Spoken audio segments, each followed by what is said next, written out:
Bonjour à toutes et à tous et bienvenue sur cet épisode 2 de la saison 2 du Hub par Effray Paris. Après une première émission sur la cybersécurité, on revient avec une thématique qui nous anime vachement au sein de l'école. On a eu envie de faire un espèce d'affrontement entre les experts du code, les experts du dev et le no-code, un sujet qui est en train de percer et qui est en train de vraiment pousser et de donner une nouvelle dynamique au web. On va en parler avec des invités, experts de leur sujet chacun. Je vais vous les présenter dans un instant. Avant de vous les présenter, je vous rappelle un petit peu les règles de l'émission. On est sur Twitch. Tout l'objet, c'est d'avoir une émission participative. Alors n'hésitez pas à poser vos commentaires, à poser vos questions à nos invités. Et je vous les présente tout de suite, juste après un petit jingle, parce que c'est toujours cool de lancer une émission avec un jingle. C'est parti.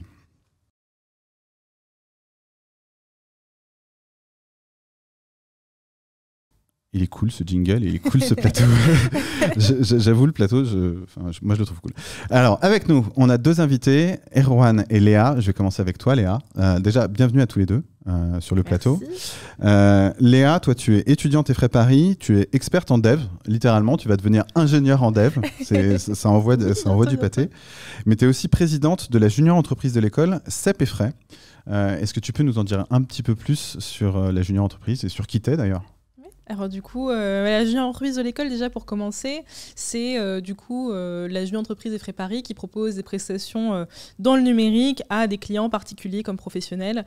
Donc on fait un peu tout, on fait de l'application, du site web, du logiciel. Donc voilà, on est assez actifs et on fait bien vivre le campus aussi.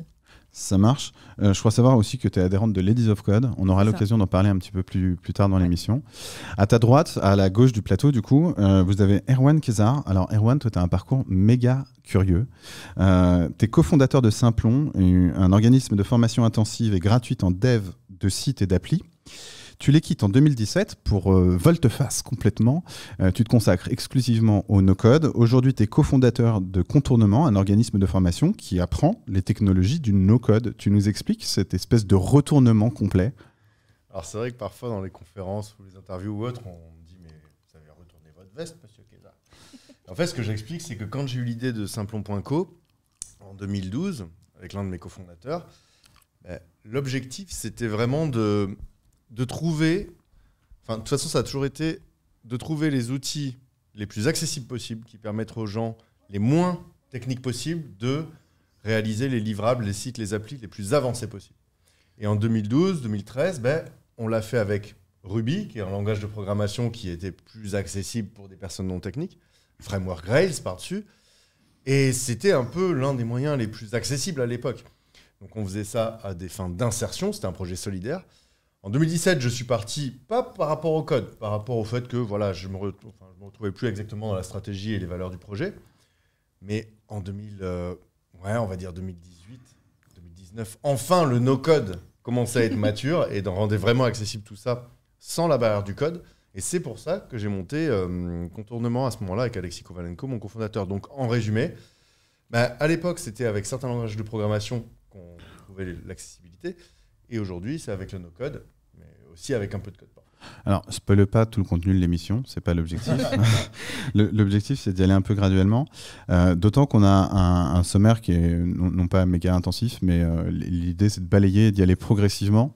On adresse vraiment tout le monde ce soir. Si tu es lycéen dans ton garage et que tu hésites entre le code et le no-code, ou si tu es plutôt un développeur aguerri, déjà dans une école d'ingé, qu'elle soit Effray Paris ou pas Effray Paris, n'hésite pas à te renseigner en fait. Tout l'objectif, c'est d'alimenter ce débat et de faire en sorte de répondre à vos questions. On a déjà quelques personnes en live. On a Confrérie, salut Confrérie. On a Slimane, on a Skiep, bonjour à tous. On va directement passer au sommaire de l'émission. Premièrement, Icebreaker, ça va être dans une seconde. Juste derrière, on aura une espèce de petite battle, mais une battle gentille. L'idée, c'est pas de vous mettre sur la figure. Ce sera Dev versus No Code. Derrière, je vais pas vous faire l'affrontement d'une revue de presse parce que vous êtes plutôt dans le web, donc ce sera une revue du web. Ensuite, on va tester un petit peu votre culture G. Ce sera la code culture, une espèce, et vous pourrez gagner sur le chat des trucs. Je vais pas vous en dire plus pour le moment. Et enfin, conseil code, vous allez devoir donner les meilleurs conseils, soit en no-code, soit en dev, pour quelqu'un qui commencerait, qu'il soit lycéen, qu'il soit jeune étudiant, ce genre de choses-là. C'est parti, on part sur un icebreaker, et je crois qu'il y a un jingle à chaque fois. C'est parti pour un jingle.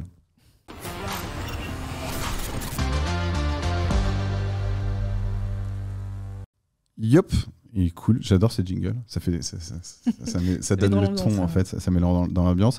On a 99, salut 99, Pirard qui nous rejoignent, et ben vous allez participer tout de suite dans le chat, ça va être cool. Pour commencer, moi j'aimerais bien savoir, mais c'est une toute petite question express, comme ça en Scratch, c'est quoi votre langage de programmation préféré? Honneur aux codeuses.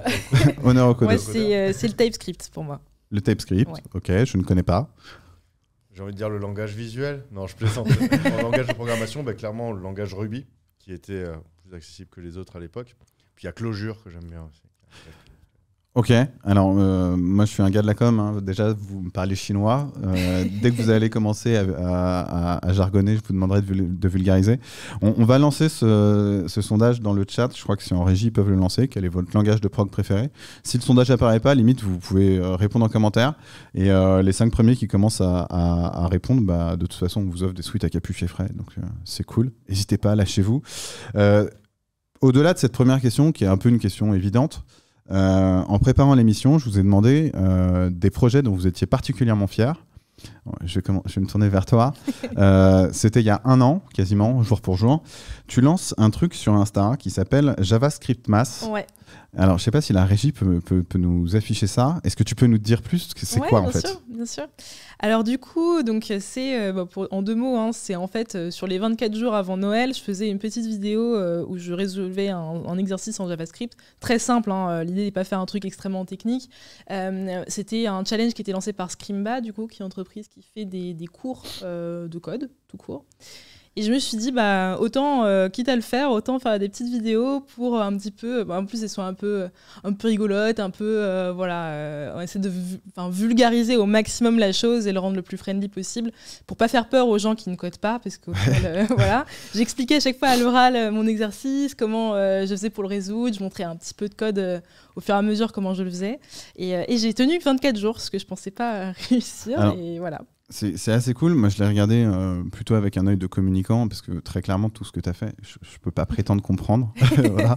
Mais j'ai trouvé ça assez chouette, cette approche de se dire, tiens, je vais te donner des petits tricks, des petites astuces, tu vois, 24 petites astuces sur un calendrier de l'Avent.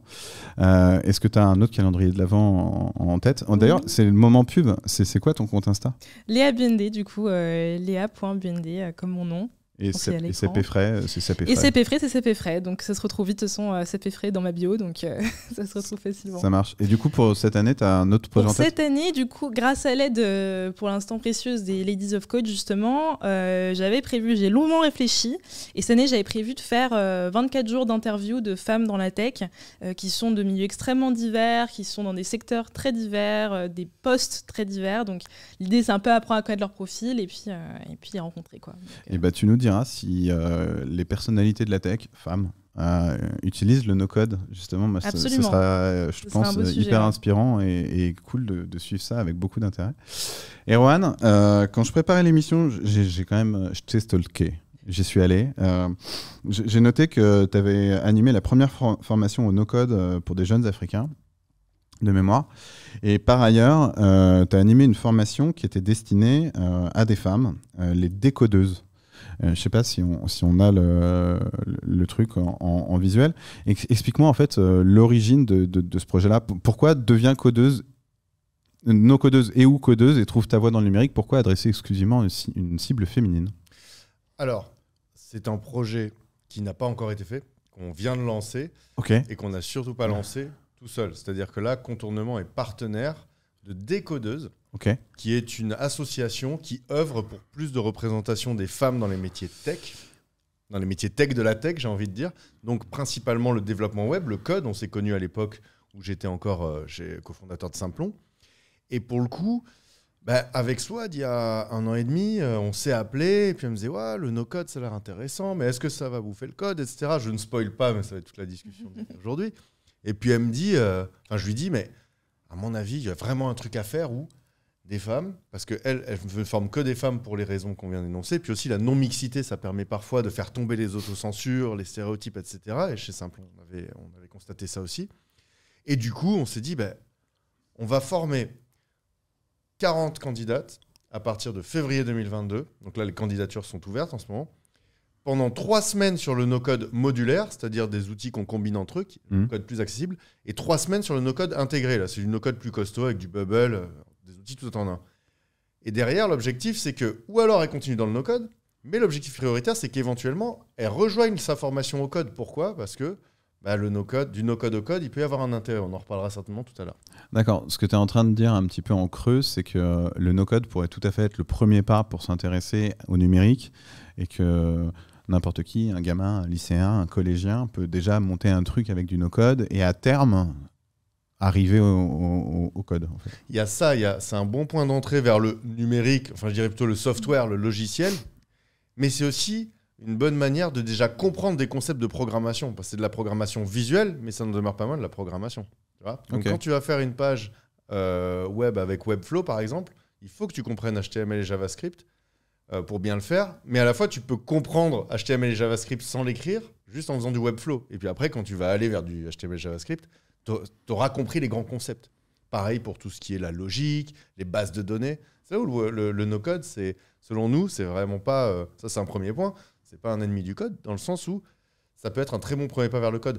À Harvard ou Princeton, je sais plus, dans la première semaine de formation de cours de computer science, d'informatique, ces grandes écoles américaines faisaient pratiquer du Scratch. Non, langage, sérieux. le langage pour les enfants, là, avec le petit chat. Bah ouais, carrément. Et le Scratch, ça a été inventé par le MIT pour les enfants, mais aussi à des fins quand même pédagogiques pour bien comprendre la programmation avant de passer au code. Ok. Donc, premier pied à l'étrier, le no-code pourrait justement être... justement, on va parler, avant même de parler de pied à l'étrier, etc., intéressons-nous 2 secondes à des définitions. J'étais un peu paumé, moi, quand j'ai fait mes recherches. Paumé entre low-code et no-code. J'ai l'impression que quand on demande à un gars de la tech, c'est un peu un affrontement, tu vois. Genre, il y a un combat de clochers là-dedans. Histoire qu'on y voit plus clair, selon vous, c'est quoi le low-code ? C'est quoi le no-code ? Est-ce que le low-code existe déjà pour de vrai ? Le low-code ? Ouais, ça existe ou... Oui. Oui, merci. Oui. Question suivante. Non, j'ai envie de dire... Enfin, après, tu répondras mieux que moi à cette question, mais je pense qu'il y a des outils qui vont plus ou moins loin dans la visualisation des outils, justement, de programmation. Du coup, voilà, il y a des outils où on tape carrément un petit peu dans la logique, qui va vraiment dans le détail. Il y en a qui sont vraiment purement visuels, avec des blocs qu'on déplace et qu'on met à son endroit. Donc, voilà. Après, c'est assez flou en soi de distinguer les deux. Mais... C'est-à-dire qu'en gros, tu aurais le no-code où c'est juste des blocs et voilà, c'est méga visuel. Tu as à l'autre extrême le code. Et au milieu, il y a une espèce... La zone de porosité, ce serait le low-code qui petit à petit... Tout à fait. Attends, je te vois hocher de la tête là-bas. Ça peut être ça, mais enfin, nous, d'un point de vue très tranché chez Contournement, sachant qu'il y a plein de réponses possibles, que ce soit technologique ou marketing d'ailleurs, parce qu'il y a beaucoup d'outils low-code qui se brandent de plus en plus no-code. Enfin bref, il y a des gros enjeux business derrière. Mais le low-code, comme son nom l'indique, c'est peu de code, mais du code quand même. C'est-à-dire que tu as besoin quand même d'avoir des compétences techniques pour comprendre ce qui se passe, pour lire la doc, pour écrire un peu de code, sinon ça ne fonctionne pas. Et le no-code, ce sont des outils designés par définition pour que toi, tu arrives, tu connais pas le code, tu connais pas la tech, tu vas arriver par l'ergonomie, par l'UX, à faire une appli, à faire un site avec des outils plus ou moins accessibles. Il y en a qui sont complexes dans le no-code. Mais ça se voit déjà quand tu arrives sur un site no-code, c'est souvent plus B2C, c'est plus orienté vers les particuliers. Le low-code, ça demeure quand même des technologies pour des grosses entreprises, avec des gros prix derrière, avec aussi des prestataires dont tu as toujours un peu besoin. Mendix OutSystem, par exemple, c'est 2 outils low-code. Tu vas sur leur site, tu n'es pas du tout dans le même univers que Zapier, Airtable, Webflow. Déjà, tu le vois, eux, ils te disent « Contactez-nous, on vous envoie un devis ». Versus le no-code, là, tu as direct le prix à l'abonnement, sans engagement. Ce n'est pas du tout les mêmes univers. Ok, donc c'est quasiment plutôt des braquets sur la professionnalisation des compétences et sur tout ça. C'est-à-dire que... Je ne sais pas, ça. Enfin, pour le coup, je pense que si aujourd'hui, tu veux faire du low-code, vaut mieux te former, enfin, vaut mieux avoir fait une école d'ingé, etc. Parce que quand même, il y a des concepts, ça va être... c'est pas fait pour être compris par n'importe qui. Quoique, des outils comme OutSystem, par exemple, ils vont de plus en plus vers un truc vraiment no-code. Mais ça demeure quand même des gros trucs pour les grosses entreprises, quoi. C'est pas la masse des citoyens qui vont pouvoir utiliser ça pour faire leur site pour leur asso. Par contre, no-code plus code, c'est une autre catégorie selon nous. Il y a des gens qui font du no-code, qui font des trucs hyper avancés en no-code, et qui, par contre, pour pousser certains aspects, vont faire du code par-dessus, ou alors vont brancher une brique en code. Par exemple, faire de l'algo, parce que l'algo, c'est hyper mauvais pour faire de l'algo, le no-code. Et donc, tu peux tout à fait, avec les API notamment, brancher tout ça. On va parler de tout ça. Déjà, on a des questions dans le chat. Déjà, on a Nerstack. Bonjour, est-ce que c'est possible de proposer des plus petites résolutions ? Non, en fait, je crois qu'on est tributaire de Twitch. Je suis désolé. Skip qui nous dit qu'il vote pour le C. Il y a pas mal de C, en fait, dans... C'est C ? Sur les langages de programmation. Ah, le C, pardon. Le C. Je croyais qu'il y avait 3 options. Et que non, c'est pas la réponse D, t'inquiète pas. N'hésitez pas à continuer à nous répondre, au contraire, c'est plutôt chouette. Je rebondis sur ce que tu disais, sur l'accessibilité du code pour des non-sachants.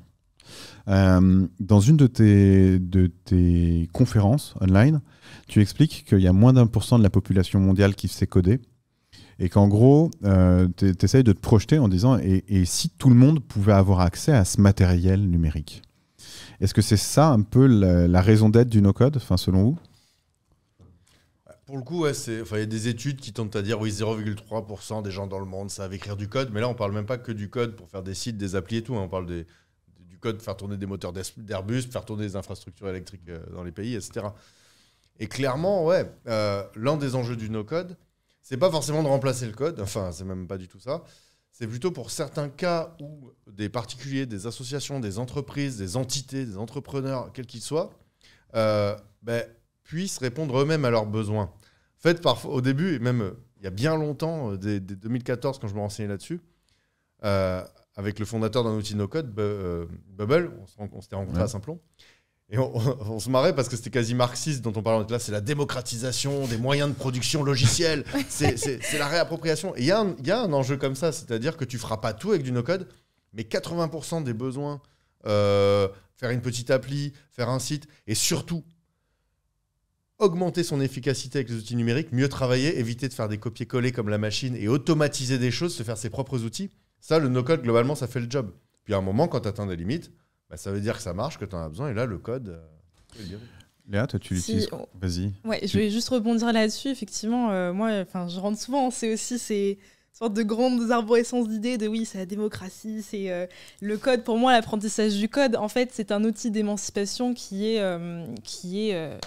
extrêmement important, surtout justement dans la communauté du coup de Ladies of Code.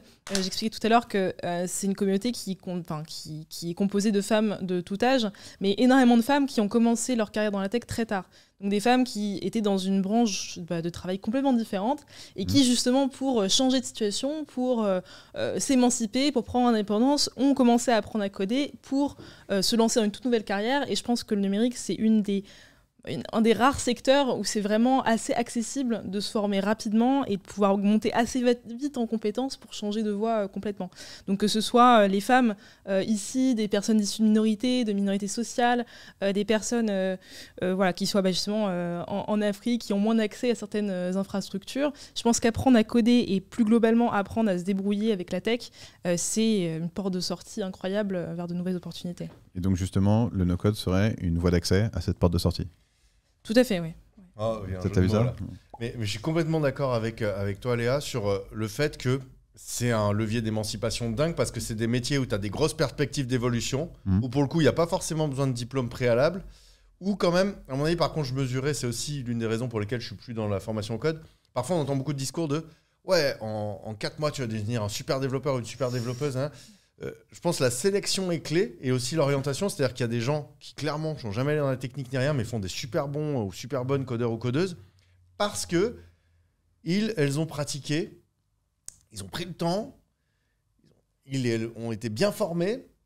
Mais il y a aussi des gens qui se rendent compte que c'est pas pour eux. Mais il y a juste un petit truc, c'est faire attention parce qu'il y a aussi beaucoup de marketing autour de ça, autour de le code. Et ça peut gâcher justement des carrières. C'est vrai. Mais clairement, quand je dis le no-code, c'est une super voie, ça ne veut pas dire que le code, c'en est pas une. Au contraire, le code, je pense qu'aujourd'hui, il y a plus de boulot dans le code, des boulots plus intéressants dans pas mal de cas. Il y a de plus en plus de boulot dans le no-code. Mais aujourd'hui, si tu veux un CDI et faire carrière dans un truc solide où il y a une pénurie de gens confirmés et seniors et de très bons juniors, très bonnes juniors, c'est le code. Alors, on va tout de suite couper court à un débat qui traîne un peu rapidos sur la presse mainstream. Non, le no-code ne va pas bouffer le travail des développeurs. Si, non, je rigole. Non. Alors, en fait, pour divers aspects, le premier, c'est que déjà, pour développer les outils de no-code, Il faut des développeurs en fait. Et qu'en fait, passer une certaine limite sur un modèle, quand tu as envie d'upgrader encore, d'aller plus loin, tôt ou tard, tu vas déborder du modèle et pour ça, tu auras besoin de dev. Il y a même un argument hyper intéressant, c'est de dire aujourd'hui, les meilleurs no-codeurs et no-codeuses, c'est souvent celles et ceux qui vont apprendre du code pour aller plus loin. Il y a de plus en plus de codeurs et de codeuses qui, comme ils ou elles maîtrisent le no-code, peuvent parfois aller plus vite sur certaines briques et se concentrer sur le code à valeur ajoutée. Et un argument super intéressant, c'est le fondateur de Webflow qui avait organisé la no-code conférence en 2019, la première conférence mondiale du no-code, celle de 2021, c'est en ce moment d'ailleurs en ligne. Il dit à l'ouverture de la no-code conférence de 2019, San Francisco, en fait, si tu enlèves la barrière du code avec le no-code, il y a de plus en plus de gens non techniques qui peuvent lancer des projets. Donc s'il y a 100 fois plus de projets qui peuvent se lancer, c'est-à-dire qu'il y a 100 fois plus de projets qui ont une chance de réussir. Et s'il y a 100 fois plus de projets qui ont une chance de réussir, ça veut dire qu'il y a 100 fois plus de projets qui vont atteindre les limites du no-code et avoir besoin de codeurs ou de codeuses derrière. Donc, plus de no-code égale plus de gens qui lancent des projets vers le numérique, donc plus de besoins en codeurs et en codeuses, mais à forte compétence. Voilà. Alors, ça m'intéresse moi de savoir dans le chat, vous êtes une quarantaine là en ligne, est-ce que parmi vous, il y en a qui ont lancé des projets en no-code et n'hésitez pas à nous les mettre en commentaire ou à contacter directement Effray TV en DM pour pourquoi pas, qu'on en fasse la revue, ça pourrait être très malin. J'aimerais bien vous mettre un petit peu en compétition. On va se faire une petite séquence, c'est Dev versus No Code. Il n'y a pas de gants de boxe. L'objectif, c'est d'être cool. Il y a un petit jingle pour ça, et après, je vous explique les règles.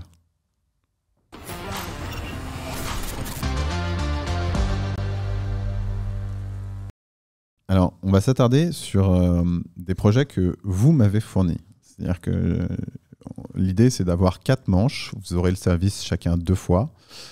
Vous allez chacun présenter un sujet et expliquer pourquoi il est cool. Et moi, je vais demander à l'autre pourquoi des compétences inverses pourraient l'améliorer ou où est la limite de l'exercice, justement. Erwan, tu m'as proposé de diffuser discernement.io. Et si je te cite, c'est même si on est expert du no-code, on applique le Lean Startup et on l'a fait en quelques heures avec Softair. Alors, déjà, est-ce que tu peux nous expliquer qu'est-ce que c'est que discernement.io? Le concept, c'est quoi? Alors, déjà, discernement, c'est un contournement. Contournement, on s'appelle comme ça parce qu'on estime qu'on permet aux gens de contourner les obstacles techniques. Ok.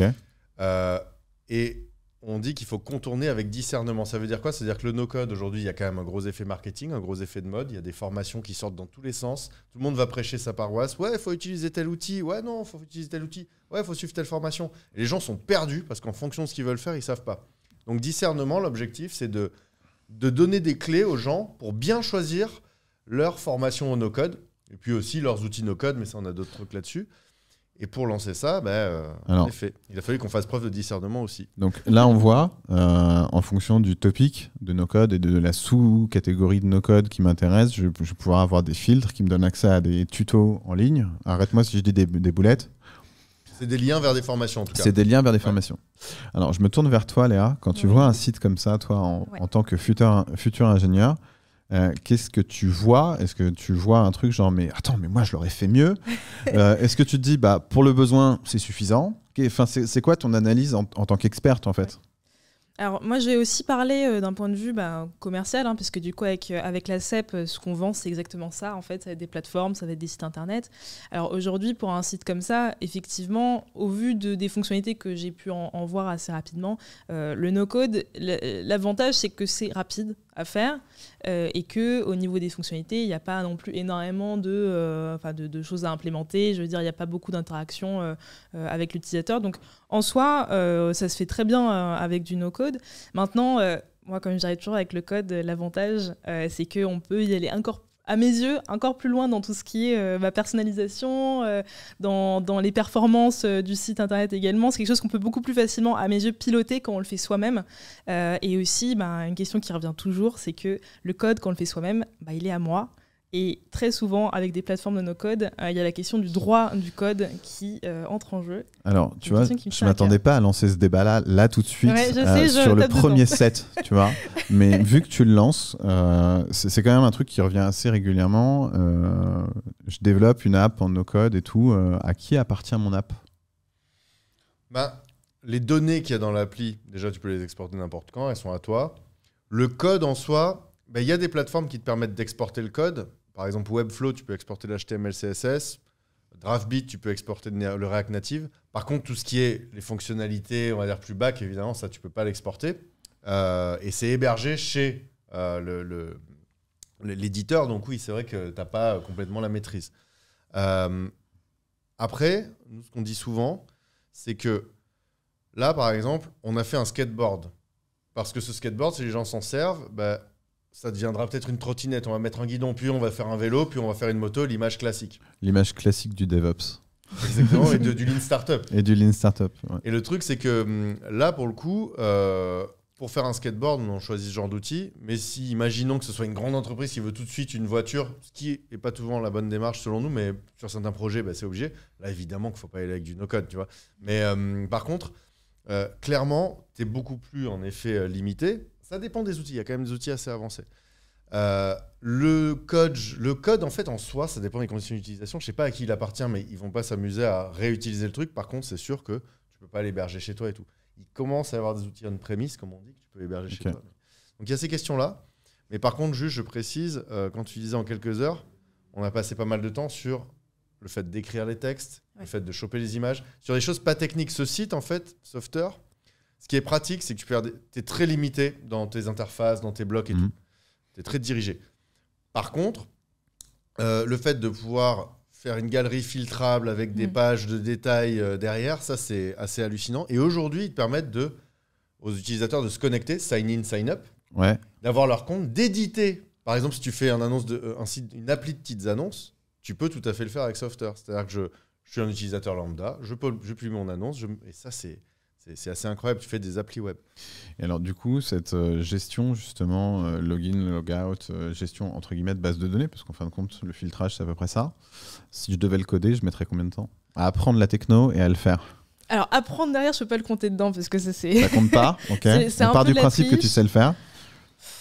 Ouais, écoute, je pense qu'un simple login, logout et un register, je pense en une semaine ou deux, c'est quand même... Okay. Sachant de le mettre en place. Après, l'autre question, pour le coup, où je vais être en faveur du no-code, c'est tout ce qui est sécurité. Donc, au niveau de la sécu, c'est vrai que le faire soi-même, on prend un peu plus de risques que si on le déléguait à une grosse société qui, pour le coup, est experte là-dedans. Tu sais que tu spoil le deuxième débat, quand même, c'est plutôt pas mal. Low-code et sécurité. Est-ce qu'il y a un débat derrière? Est-ce que, par exemple, moi je développe mon petit site pour, je sais pas, de petites annonces pour vendre, que sais-je, voilà, des planches de skateboard, tu parlais de skateboard, personnalisables, admettons, je me lance sur le no-code pour faire ça, parce que je ne sais pas coder, mais je suis expert en skateboard, admettons, c'est pas le cas. La question de la sécurité de mes données, la question de la sécurité du code, est-ce qu'il y a des plateformes qu'il faut choisir plus que d'autres? Est-ce que si mon hébergeur se fait poutrer, moi je tombe avec? Enfin, ça marche comment tout ça? J'ai envie de dire que ce soit en no-code ou en no-code, tout dépend de la plateforme. Et en code, tout dépend du prestataire aussi. Parce que là où je rejoins Léa, c'est que tu peux avoir des prestataires super forts en sécu et tout qui t'assurent. Par contre aussi, j'ai tendance à faire plus confiance aux équipes des gros outils no-code qui aujourd'hui ont des grosses équipes, ont levé des millions et tout, qu'à 70% des prestataires du marché. Bon, je dis un chiffre comme ça parce qu'il y a aussi beaucoup de devs amateurs qui sont sur le marché aussi, ou d'agences qui font n'importe quoi. Je me souviens, j'ai géré 2 agences web dans ma vie. Parfois, il y avait des clients qui arrivaient avec des sites zappés. On faisait, mais c'est pas possible. Mais ils nous ont laissé ça. C'était béant, quoi. Donc, j'ai envie de dire en no-code, des grosses plateformes comme Webflow, Airtable, Zapier et tout, dans leurs équipes, ils ont des grosses brutes de sécu, donc je préfère leur déléguer ça. Ils y réfléchissent, quoi. C'est ça, oui, mais ils savent que s'ils ont un problème, leurs actions chutent, leur nombre d'utilisateurs aussi. Il y a plein d'outils no-code qui sortent chaque semaine. Parfois, des petits outils no-code sortent derrière les fagots qui sont très bien, mais où là, tu te dis, bon, ils sont 2, je sais pas où, là, attention quand même.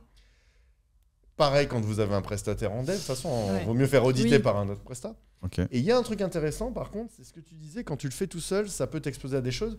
Le no-code, même avec un outil très sécurisé, si toi, en tant que personne un peu amateur, par exemple, Glide, c'est un outil qui te permet de faire des applis mobiles avec un Google Sheet, pour simplifier. Si toi, par erreur, tu mets ton Google Sheet en public et que tu le partages dans un mail au lieu de partager un autre truc, c'est pas une faille de sécurité technique, c'est toi qui as une mauvaise pratique. Donc, en no-code, en effet, on recommande, même si vous faites vous-même, quand même, à un moment d'aller voir un expert ou une experte 2-3 heures, une journée, j'en sais rien, pour voir si vous n'avez pas fait n'importe quoi. Ok. Donc la responsabilité repose plus sur l'utilisateur, en effet. Mais en vrai, du coup, la problématique de sécurité, elle existe dans les deux cas. Si tu devs dans ton garage, bah ouais, t'as intérêt à t'intéresser à la sécurité de ta propre application. Si tu fais n'importe quoi, quel que soit le système, la balle est dans le camp du créateur. Ouais, du prestataire. Ou du prestataire. Léa, la balle est dans ton camp. On va diffuser un site web. Tu me l'as présenté comme, je cite, ouvrez les guillemets, mon site préféré de tous les temps qui m'a lancé dans le dev web. Fin de citation. Il s'agit de ddance.party et ça a été développé en FreeJS, je le prononce bien? Oui, c'est ça, en FreeJS. Alors, déjà, est-ce que tu peux nous dire quel est le concept derrière? Alors, c'est assez particulier. Alors, donc c'est un site que j'ai trouvé sur la page de freejs.org, hein, c'est le site de l'outil. Et en fait, c'est tout simplement une plateforme où on peut choisir des personnages, les mettre sur un plateau en 3D et les faire changer leurs proportions, changer leurs mouvements, un peu isoler chaque mouvement, chaque membre de leur corps. Alors, vu comme ça, c'est vrai que ça paraît un peu ridicule.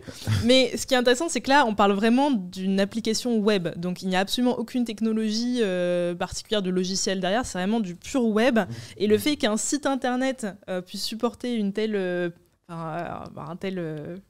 performance, on va dire, Ouais. J'ai trouvé ça fascinant. Et ça m'a poussé à m'intéresser. Moi, le premier truc que je me suis dit quand j'ai vu ça, je me suis dit, mais en fait, il faut que j'apprenne à faire ça. C'est mon objectif numéro 1. Je veux avoir des personnages qui dansent. Je vais mettre Je vais avoir des personnages Animal Crossing qui se remuent dessus. Donc, j'ai adoré. Et de là, je me suis lancée dedans. Pour faire des personnages qui dansent, mais en no-code, en fait. Alors, c'est là la question. C'est que je me dis, en no-code, je vois pas comment est-ce qu'on pourrait mettre ce genre de choses en place. Non, mais je dis l'outil, c'est Ah du oui. no-code pour créer des personnages. Oui, qui dansent, exactement. en fait. Les gens, ils codent pas, mais ils peuvent faire ça grâce à ton outil. Ah, j'ai passé des heures. De toute façon, c'est En gros, fascinant. toi, ce qui t'a plu, c'est plus que juste déjà, c'est la performance intellectuelle de mettre ça sur un site web et que avec 2-3 réglettes, je puisse rajouter un personnage. Ça, tu t'es dit, waouh, la vache, à te développer, c'est un truc de ouf. Surtout qu'on l'a vu à l'instant sur la démo, c'est que ça va vite, quoi. C'est que c'est pas un site qui lag où il faut charger pendant 50 ans, c'est que ça va super vite. On peut poser, modifier des choses, bouger les perspectives. Et ça va vite comme n'importe quelle application sur son téléphone, quoi. Et d'une manière, alors désolé d'être plus pragmatique, Ouais. sans nécessairement avoir des personnages qui dansent, quelle serait l'application pour un site réel? Parce que là c'est un exercice technique. Oui, bien sûr. Quelles seraient les applications concrètes dans la vraie vie? Oui, alors tout ce qui est modélisation 3D, en fait. C'est de la modélisation, on en fait dans absolument tous les domaines, que ce soit dans l'automobile, dans absolument tout. On a besoin de modélisation 3D aujourd'hui. Et déplacer cette modélisation 3D des logiciels très lourds à installer au web, c'est quelque chose d'assez... C'est un exploit technique. C'est un exploit technique. Aujourd'hui, par exemple, j'avais un client très récemment qui travaille dans le bâtiment. Et donc, pouvoir proposer de modéliser ces bâtiments sur son site, sur sa plateforme, son ERP en ligne, plutôt que de voir télécharger les logiciels de modélisation 3D, etc., sur son ordi en local, c'était pour lui incroyable. Alors, avant d'avoir la réponse d'Erwan sur ce genre de site, on a un big up à faire. No Code France, salut No Code France, qui nous disent coucou de la communauté No Code France, on vous regarde un peu pendant la pause de la No Code Conf. Salut, ça fait plaisir de vous avoir. J'espère qu'on dit pas trop d'âneries, mais avec Erwan, ça devrait aller. Erwan, quand tu vois, toi, ce genre de site web et d'exploit technique, du coup, est-ce que tu imagines de le transposer sur du no-code un jour? Est-ce que tu imagines que ce sera des choses faciles? Enfin, t'en dis quoi de tout ça? J'en dis que ça, c'est typiquement le genre de truc que tu ne peux absolument pas créer en no-code. Ok, donc Léa marque un point. Voilà. En revanche, comme je disais, Léa, quelque part, a créé l'outil no-code pour faire des personnages qui dansent, parce que les gens qui viennent faire ça, ils n'utilisent pas de code. Par contre, il y a des outils no-code pour créer de la 3D, de la réalité virtuelle, la réalité augmentée. Alors ça, c'est la partie dont on est moins expert chez Contournement. Je sais qu'il y a Scapi, qu'il y a Minsar aussi, qui a été fondé par une no-codeuse. Alors je ne sais pas trop aujourd'hui où on est leurs produits. Il me semble qu'ils sont un peu en train de pivoter. Mais il y a des choses hyper intéressantes qui parfois permettent de prototyper juste, et parfois vraiment de pousser des projets. Ok. Donc ça veut dire que, par extension, cette qualité technique, que ce soit sur de la VR, sur de la réalité augmentée, en fait, va devenir des plugins en plus sur du no-code. C'est à peu près ça, ce que tu renifles de loin, en fait? Ce que je constate globalement comme tendance dans la production de logiciels, c'est que ça se démocratise, ça se commoditise, on va dire. Ce qui était un bien de luxe, un bien inaccessible, comme la télé dans les années 30, ben, ça devient un bien grand public aujourd'hui. N'importe qui peut créer un site, une appli, et la VR, l'AR sont concernés aussi. Et de toute façon, même, depuis le début de l'informatique et du web, plus ça va, plus les gens peuvent faire de choses. Rien que le web 2.0, les blogs, les MySpace, les trucs comme ça, c'est incroyable. Les gens qui disent parfois c'était l'ancêtre du no-code. Ben, de ça à ça, c'est une évolution globale en fait. Bah, ça tombe bien que tu aies la parole, parce que la balle est dans ton camp. Justement, tu m'as parlé d'un autre site, franceducoeur.org, que tu avais créé bénévolement avec Glide. Est-ce que tu peux nous en dire plus déjà? Quel était le projet sous-jacent derrière? Quel était le contexte derrière? Et parle-nous de la genèse de ça. Alors, c'est un projet dont je parle souvent, même s'il date d'il y a 1 an et demi lors du premier confinement, parce que pour l'instant, je n'ai pas trouvé de meilleur projet qui ait répondu à un vrai besoin de terrain très rapidement grâce au no-code dans une situation d'urgence. En gros, Banlieue Santé, c'est une asso qui vient en aide aux personnes les plus éloignées de la santé publique, de l'accès à la santé. Et lors du premier confinement, j'appelle le président, je lui demande alors, Abdelali, vous faites quoi? Il me dit, on traduit des vidéos de prévention dans plein de langues avec des personnes qui parlent ces langues-là et qui sont professionnels de santé, en arabe dialectique, en peul, en farsi, etc. Et on fait des livraisons de colis repas à des personnes âgées, vulnérables, isolées en foyer, en quartier populaire, etc. Il me dit, voilà, on a vraiment des équipes, on a le contenu. On galère là, une appli, enfin on a un devis à 20 000 €, il faut 3 semaines, et c'est normal. Une agence web qui bosse bien, elle peut aller plus vite, mais je dis, bon écoute, envoie-moi ton tableau Excel avec tes données, et en fait en moins d'une journée, j'ai fait la V1 de l'appli avec Glide, qui est un outil donc, qui permet de faire des applis mobiles à partir d'un Google Sheet, et Airtable derrière pour recueillir les données des bénévoles qui candidataient, etc., et qu'eux, ils puissent coordonner dans cette base de données tous ces gens-là, les livraisons, au lieu de faire du WhatsApp, du mail, du SMS et tout. Alors ça je crois que c'est le truc le plus ouf, moi quand j'ai gratté l'app, parce que autant les conseils Covid traduits en X langues, bon, tu as récupéré leur contenu et tu l'as mis au bon endroit, accessible avec le bon filtre. Je fais une liste ordonnée assez simplement. Ça m'a pas trop bluffé, tu vois. Tu cliques au bon endroit, tu as atterri au bon endroit. Autant le répertorier des bénévoles pour aller faire de la livraison et il y a un peu de géoloc là-dedans. On aurait pu en mettre dans Glide, mais là, en l'occurrence, non. C'était que pour que les bénévoles savent que tu as des livraisons qui ne voient pas toutes les infos. Mais déjà, c'est assez ouf. C'est-à-dire que tu as commencé à gérer une interface entre des bénévoles et des personnes dans le besoin, le tout en no-code. C'est ça, avec Airtable. Ok. Léa, toi, t'en dis quoi? Tu as l'air un peu bluffé, là. Oui, bah c'est assez impressionnant. Hein. C'est vrai que moi, le no-code, je l'ai surtout connu pour tout ce qui est web et beaucoup moins pour l'application. Et c'est vrai que là, que dire? Vraiment, que dire hein. Ok, on va te donner un point à Erwan. Ouais, après, peut-être que tu aurais mis un dev par-dessus, ça aurait été peut-être plus ergonomique ou plus ceci ou plus cela. Enfin, non, toi, c'est quoi ta vision du truc? Dans ce projet-là, clairement, le dev ou la dev serait intervenu une fois que l'appli est utilisée par des milliers de bénévoles avec des milliers de responsables et qu'il aurait vraiment fallu quelques petites briques custom à ajouter par-dessus. Parce que dans Airtable, tu peux coder des scripts, des choses comme ça. C'est pas des outils là, Glide et Airtable Airtable si, mais tu peux pas continuer à construire une appli autour. Je pense que ça, c'est typiquement le genre de projet.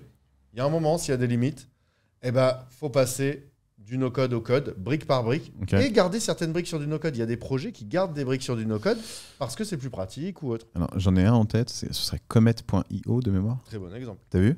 Non, mais en fait, j'ai fait mon taf quand même parce que j'ai regardé tes conférences. Ok, un point pour Erwan. On montrera Comet.io à la fin du match. Léa, en revanche, si la balle est dans ton camp, tu m'as parlé d'un site, honest.io. C'est une boîte dans laquelle tu fais ton stage. Et alors, qui a tout son produit en... Je vais dire des bêtises si je prononce ça. Et tu peux nous en dire plus déjà techniquement, qu'est-ce qui est ouf dans ce site-là? Et comment elle a été conçue? Du coup, il faut dire 2 mots sur l'entreprise. Donc, Honest, c'est une entreprise qui travaille dans tout ce qui est logistique sur la supply chain. Donc, en fait, ils utilisent la blockchain pour permettre une transmission de responsabilité entre les différents acteurs d'une supply chain, donc dans les grosses entreprises, surtout, on va dire.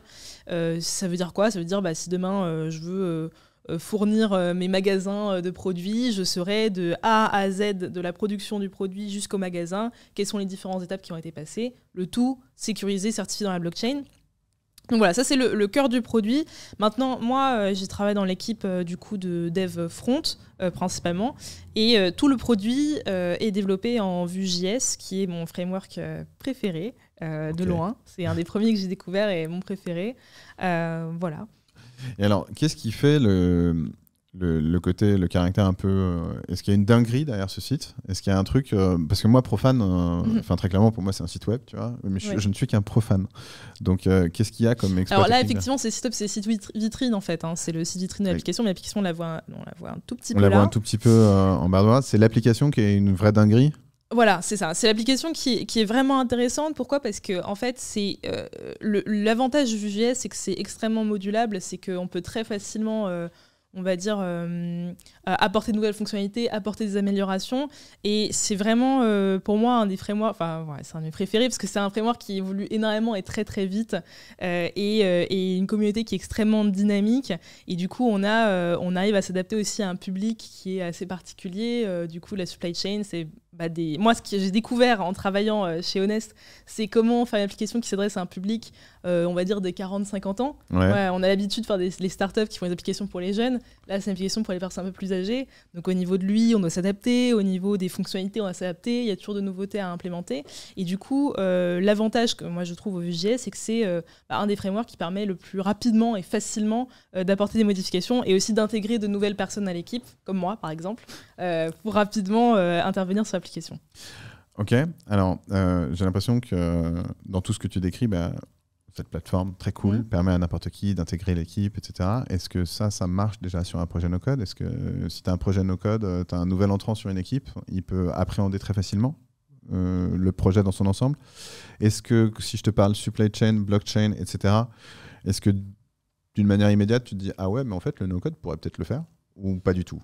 Sur ce projet-là, il y a une partie que je vois clairement no-code, une partie où je vois un peu plus flou, une partie où clairement pas no-code. Tout ce qui est blockchain et tout ça, après, je ne sais pas exactement quel est le fond des fonctionnalités, mais bon, il y a des outils qui te permettent de gérer de la blockchain sans coder, mais est-ce que c'est du no-code pour autant ? Enfin, c'est plutôt des services autour de la blockchain. Enfin, je ne suis pas du tout expert de ça. Donc ça, voilà, toute l'intelligence, de toute façon, tout ce qui est algorithmie, ce type de fonctionnalité, blockchain, c'est assez compliqué pour le no-code. Le site web, clairement... ce site web avec un outil comme Webflow, tu peux aller très très loin. C'est-à-dire, tout à l'heure, discernement que je l'ai montré parce qu'on voulait le sortir vite. Donc, on a utilisé Softer qui permet d'aller très vite, mais qui te limite un peu, mais qui te permet quand même de faire galerie filtrée. Voilà, ça, Softer, en débutant, je l'apprends en une demi-journée, mais il est vite limité. Webflow, là, il te faut bien 3 semaines, 1 mois pour l'apprendre, minimum. Ça te fait comprendre les principes d'HTML et CSS, de JavaScript, etc., en tout cas en front. Mais tu peux aller vraiment clairement sur des sites web comme ça. Sur le côté appli, Webflow, tu fais du responsive, mais tu ne fais pas des applis installables. Mais quand même, avec des outils comme, je pense qu'un outil comme Adalo, tu vois, en termes d'appli web, d'interface et de fonctionnalités qu'il y a derrière, ça peut faire une bonne partie du boulot. Et je ne parle pas de Bubble, parce que Bubble, je connais très mal, mais c'est l'outil no-code le plus avancé, on va dire. Okay. Là, il faut bien 1 mois minimum pour commencer à l'apprendre. Je pense que tu peux aller assez loin avec Bubble. Par contre, pour faire des interfaces et du responsive, Bubble, c'est une galère. Voilà, chaque outil a ses spécificités. D'accord. Ouais. Donc, à t'entendre, en fait, il y a une espèce de complémentarité entre les deux. Ouais. Je fais une petite interlude. On a Stan qui vient de nous... Ouais. Après Team No-Code ici, évidemment. Enfin, Team Kézar. Je crois que tu as des aficionados. On a Draco qui nous dit en une journée la V1, good job. Ça devait être pour le site que tu as proposé sur l'acte 3. Cool. J'ai l'impression qu'il y a une espèce de zone non pas de porosité, mais de complémentarité en fait, entre le no-code et le taf des devs. C'est-à-dire que tu peux avoir un site web grand public qui est no-codé parce que tu n'as pas envie de t'en préoccuper. Tu peux avoir des applications plus techniques qui sont développées. Ça marche bien, cette interaction entre les deux ? Je répondrais, le meilleur exemple pour moi, c'est tout ce qui est Shopify, WordPress. Ouais. C'est que c'est des outils qui permettent, comme disait Erwan tout à l'heure, il y a toute la partie du coup no-code avec des simples blocs en fait, à positionner visuellement comme on veut, mais il y a toute une partie code qui pour le coup c'est du pur code où on peut imbriquer des fonctionnalités pour vraiment rentrer dans la personnalisation jusqu'au bout de certaines fonctionnalités. où voilà, on rentre vraiment concrètement dans le code. Donc les deux fonctionnent tout à fait très bien ensemble. On peut développer des plugins soi-même pour vraiment adapter son expérience. Donc oui, moi je suis tout à fait d'accord avec ça.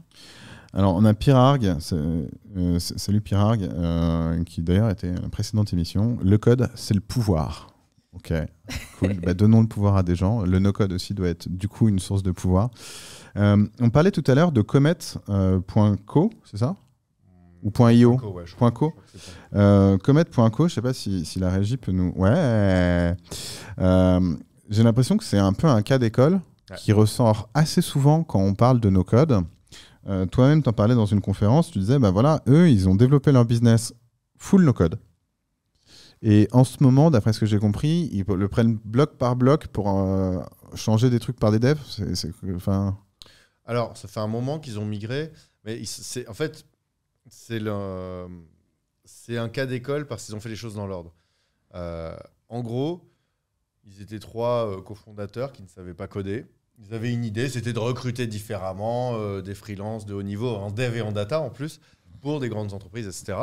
Donc au début, ils ont commencé à la mano, sans plateforme en code ou en no-code. Coup de fil, message LinkedIn, ils testent leur proposition de valeur. À partir de là, ils se disent, ouais, il faut qu'on automatise un peu. Il y a aucun des 3 ne savait coder. Il y en a un des 3 qui trouve Bubble, il se lance un peu à l'arrache dessus. Au bout d'une semaine, ils ont une V1. Ça fonctionne, première brique, skateboard. Et petit à petit, cette V1, ils l'ont fait évoluer jusqu'à atteindre, au bout d'1 an, 500 000 € de revenus récurrents annuels. Donc là, on ne parle pas du petit proto pour faire une démo. Là, c'est vraiment, ils sont allés très loin avec Bubble. Encore une fois, c'est très puissant. Un peu plus complexe, Bubble, à maîtriser. Et après, ils ont levé des fonds. Ils étaient en situation de force. Du coup, ils généraient des revenus et tout. Ils ont recruté un dev, CTO, directeur technique, parce qu'ils étaient un peu gênés aux entournures sur le design, ils voulaient faire du machine learning, des choses comme ça. Ils ont migré brique par brique du no-code vers le code. Pas d'interruption de service. Les utilisateurs n'y ont vu que du feu. Et ils ont gardé certaines briques sur du no-code parce que c'était plus pratique.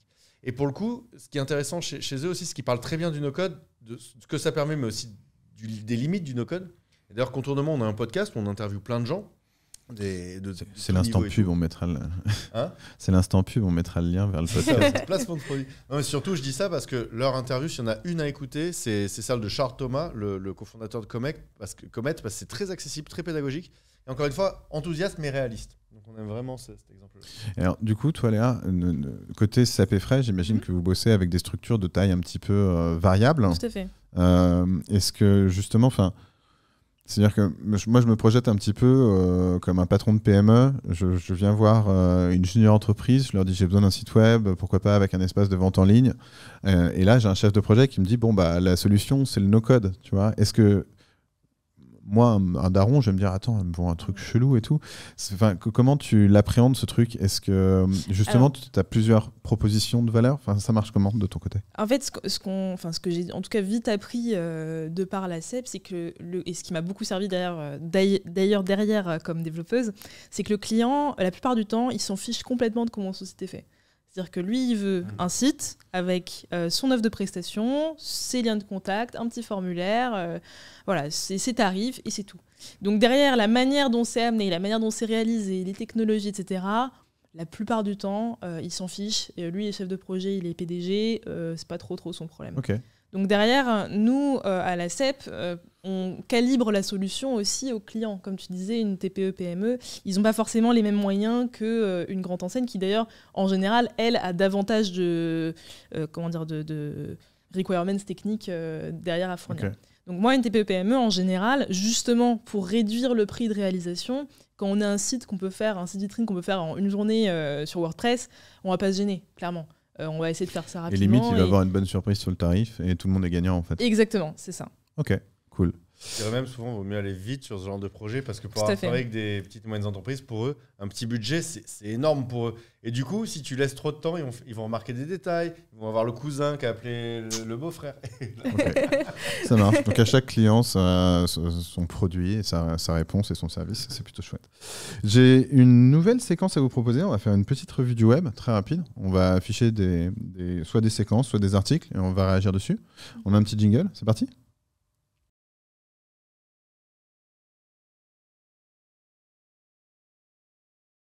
Alors pour tous ceux qui viennent de nous rejoindre, déjà salut. On est en train de parler no code versus code, et c'est un peu l'affrontement. Là, on va parler un petit peu de ce que dit le web du no code. L'affrontement, il est gentil. Hein.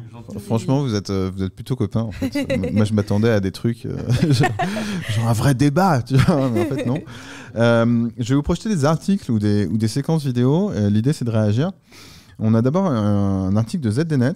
Alors moi je suis très mainstream hein, comme lecteur, je suis désolé, qui dit clairement explosion de la demande en compétences technologiques, ergo fort intérêt pour les solutions low-code et no-code en entreprise. Je ne sais pas si on peut avoir l'article, voilà. En substance, l'article dit qu'avec la crise sanitaire, les devs sont débordés.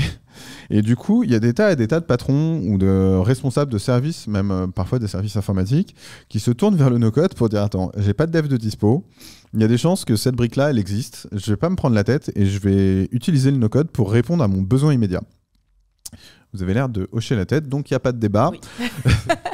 Et est-ce que c'est une tendance de fond que toi, que vous voyez tous les deux passer Oui, je l'ai vu doublement passer dans la mesure où à la CEP, clairement, on n'a pas arrêté de travailler. Crise sanitaire ou pas, au contraire, ça a augmenté notre activité de manière assez conséquente, donc on s'en plaint pas. Derrière, j'ai envie de dire, pour un peu rentrer dans le débat quand même, le désavantage de cette tendance, c'est aussi de ces patrons en question de dire « Oh ça va, c'est facile, ça se fait en 2 jours, ça va, c'est rien, on peut le faire nous-mêmes. » Et ça, cette tendance-là, c'est assez traître parce que, de un, du travail, c'est du travail, hein, donc que ce soit rapide ou non, faut le faire. Et ça, à mes yeux, un petit peu aussi baissé la valeur du code sur le marché, parce qu'on se dit, WordPress, c'est pareil. Donc au final, ce que je vous demande, c'est 3 fois rien, quoi. Ok. 3 réactions. Déjà, je suis d'accord avec toi que souvent, faire de l'éducation globalement pour les gens non techniques au code et au no-code, parce que le code c'est compliqué, ça coûte cher, là. Le no-code c'est facile, donc ça coûte rien. Et puis voilà, je peux faire même. Je suis d'accord. Les gens ils opposent tout. Non, déjà le no-code c'est pas facile, c'est plus accessible, mais c'est pas facile non plus. Et puis bref, il y a sur les imaginaires en tout cas. Deuxièmement, de quelles entreprises parle-t-il? S'il parle des grandes entreprises, oui, forcément, il y a eu besoin de notamment beaucoup de compétences en dev, mais aussi en low-code plutôt, parce que leur digitalisation à ces grandes entreprises, ça passe souvent par les directions informatiques, où il y a beaucoup de barrières et où on essaie, et c'est normal, c'est leur métier, d'être défensif, pour ne pas laisser rentrer n'importe quelle technologie.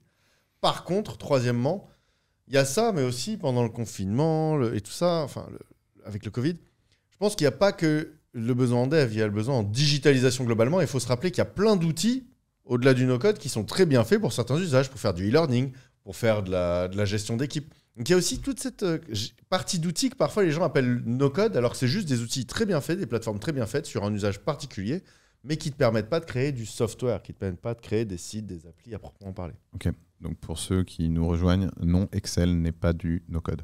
Voilà, il y a des gens qui l'utilisent limite en low-code. Mais Google Sheet peut être un excellent outil pour gérer de la base de données. Une brique, voilà. C'est une brique, mais ça ne veut pas dire que je fais du no-code en étant sur Excel. Non. Deuxième article, on va prendre un peu de recul et on va adresser une cible même pas lycéen. On va parler des collégiens. Vous connaissez Roblox? Oui. De loin. On a l'ADN qui titre « Plonger dans l'avenir du web avec Roblox, les géants des métavers que personne n'a vu venir ». Et Roblox se définit lui-même comme étant l'avenir du web, avec plus de 50% de son audience qui est constituée d'enfants compris moins de 14 ans. Et avec des briques comme ça, ils peuvent constituer des jeux sans cracher une seule ligne de code. Est-ce que vous pensez que c'est intéressant pour un gamin de se mettre là-dessus? Est-ce que vous pensez que c'est un épiphénomène? Alors, sans trop s'engager non plus, parce que, mettons, on va pas ressortir les images dans 5 ans et dire, tu vois, tu t'étais vautré. Mais ça vous fait dire quoi, en fait, de se dire, tiens, il y a des gamins de 12 ans qui par brique, par Scratch, même Scratch, j'aurais pu mettre un article sur Scratch, ça vous fait quel effet? Parce que moi, quand j'étais gosse, il n'y avait pas ça. Moi, je trouve ça formidable. Que ce soit Roblox, même, je pense aussi à Minecraft. C'est un jeu qui permet, des fois, on tape sur YouTube...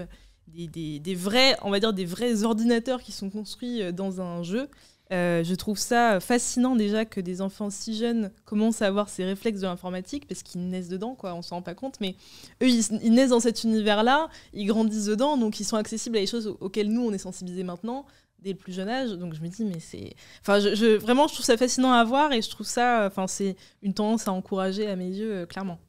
Donc s'il y a des parents avec nous, les enfants sur les ordinateurs, ok, sous supervision, mais sur ce genre de truc, c'est quand même mieux que de traîner sur YouTube ou que de traîner sur un jeu vidéo un peu ripou, autant qu'à faire mettre les mains un peu plus dans le cambouis. C'est ça, il y a la question d'être actif plutôt que passif, d'être producteur ou productrice plutôt que consommateur ou consommatrice, le fait d'ouvrir le capot, de comprendre ce qu'il y a dessous.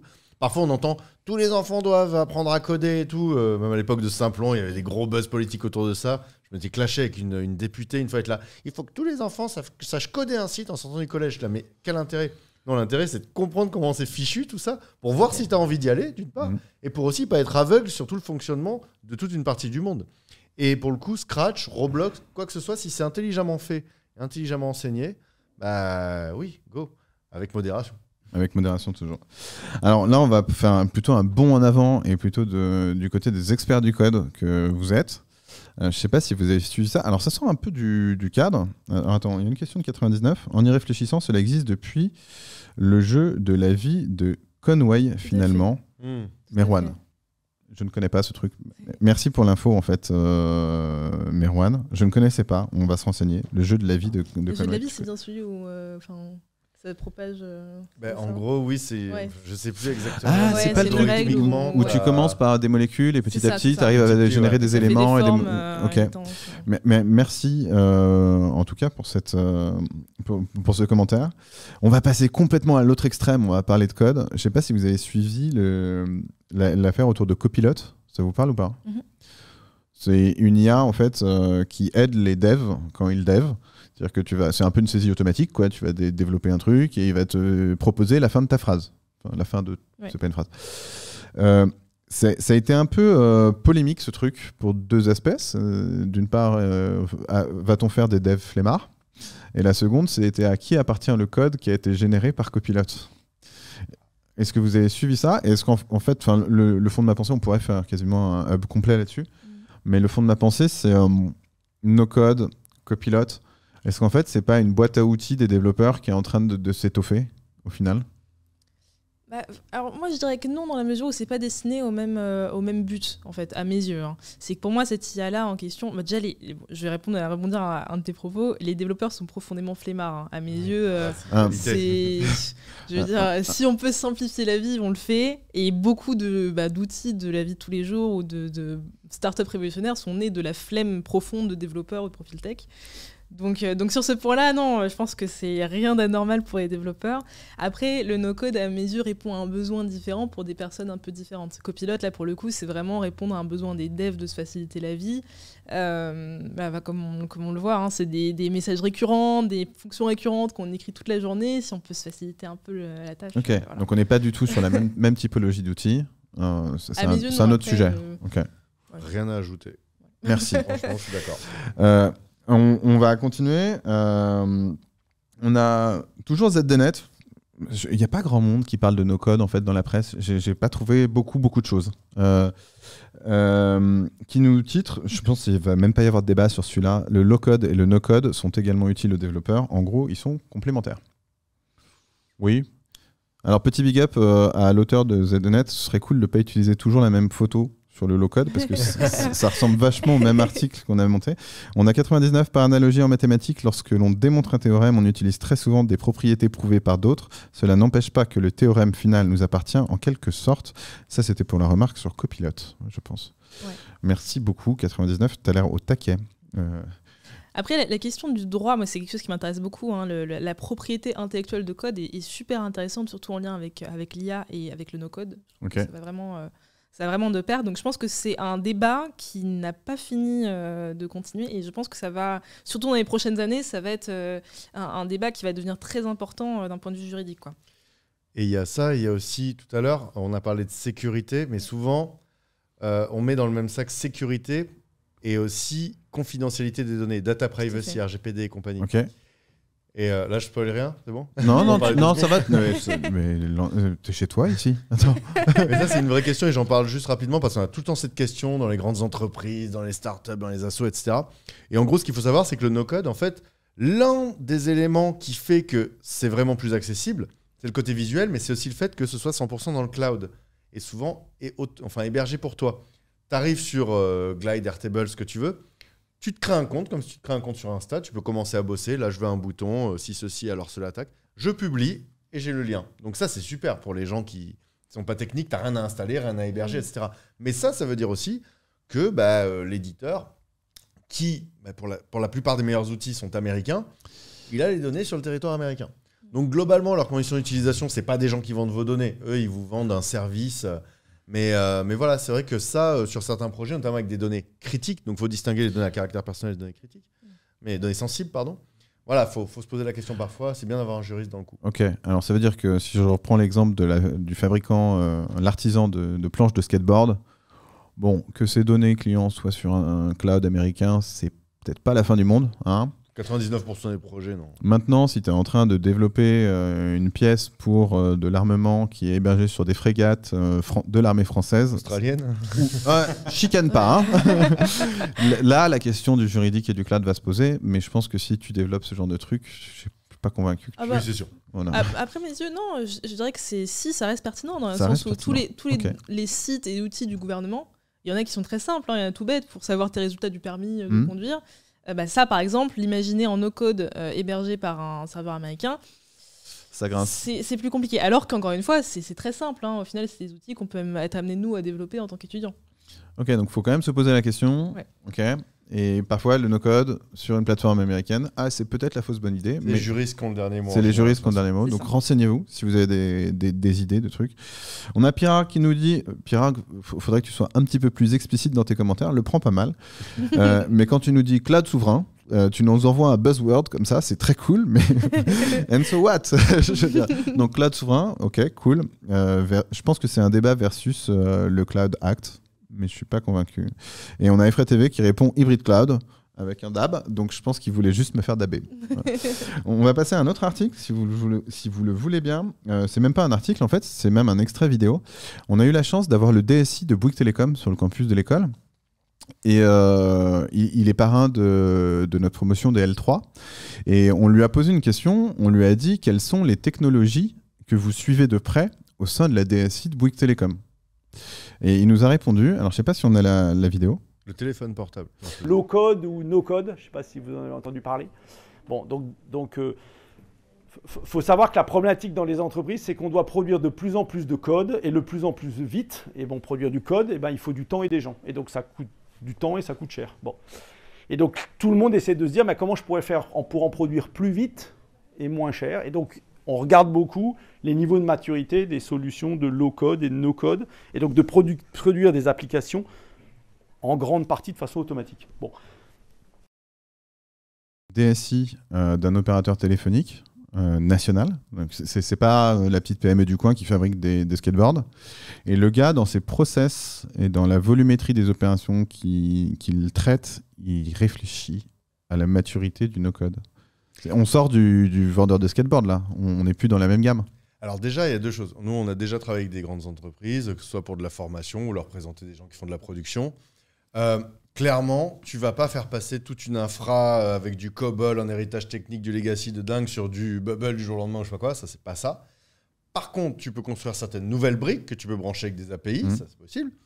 D'autre part, nous, on pense que c'est surtout pour lancer un nouveau projet, tester un nouveau produit, notamment entre équipes techniques et non techniques, pour qu'elles collaborent et qu'elles se comprennent mieux, que ce soit les équipes non techniques qui mettent un peu les mains dedans et qu'elles arrêtent de dire « les devs, vous fichez rien ».